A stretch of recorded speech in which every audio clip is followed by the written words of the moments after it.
What's up guys?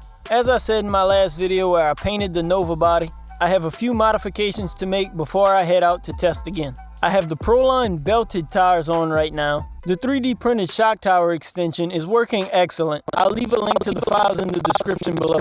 I changed out the front body mount to the DB10 mount since it's smaller and the posts are closer together. But none of that is what I'm modifying today. Back in the rear of the car, I tried out these belted tires a bit, but didn't have a whole lot of luck with them. The problem is I really want to run the 2.2 Primes, but they balloon way too much with the new motor. I tried taping them, but they still balloon so much that the tire actually pulls out of the bead. I kind of figured I'd have to give up and make the belted tires work, but then I found something else to try. To start off, I flipped the tire inside out, removed the tape, and cleaned the surface really well with some alcohol and a Scotch-Brite pad.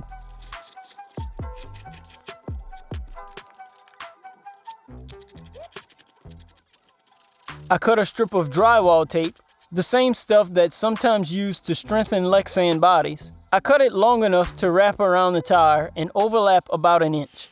I'm brushing a layer of rubber cement onto the inside of the tire. This is the rubber cement you can find in the crafts section at a store, but the stuff that's used to repair flats on car tires would work best if you can get it.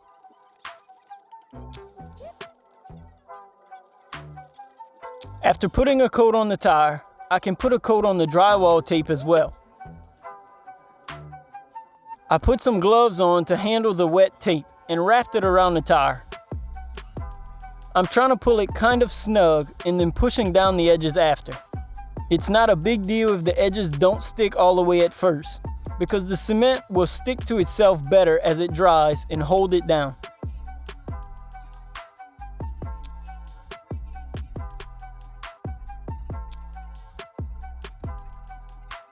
I put a light layer of cement on top, and once that dried, I went through the entire process again, adding another layer of drywall tape. I got the tires back on and ready to test, and I also 3D printed these tires for the wheelie bar wheels out of a flexible filament. The bearings were looking pretty rough, so these should protect them. It's pretty windy out here today, so I'll keep the volume low so the wind noise isn't too loud. I'm starting with the C7 body until I'm comfortable with the car making straight passes. You can already see in the burnout how well the drywall tape is working. The tires still balloon just a little, but it's not enough to cause any issues. The first pass, I still had it turned up a good bit, so I pulled up the Castle Link app and started tuning. I recently did the motor test so that the ESC can register the RPMs of the motor, and now I can play around with the torque limiting function of the Mamba X. I turned it down a little too much at first, but at least it launched and went straight. When I made a second change, I went the wrong way. Lower numbers mean more limiting, and I set it to around 3 on the 0 to 10 scale. When I started going the opposite direction, I could see more power on the launch.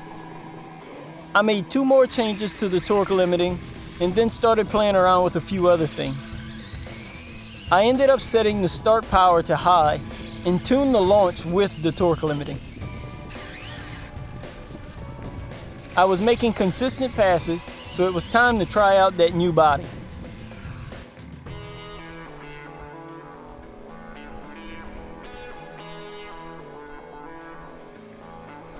I was mainly joking in my last video when I said I was testing the aerodynamics of different bodies. I did notice a little difference though after switching bodies. The car felt a little lighter, kind of like it was spinning a little more than normal.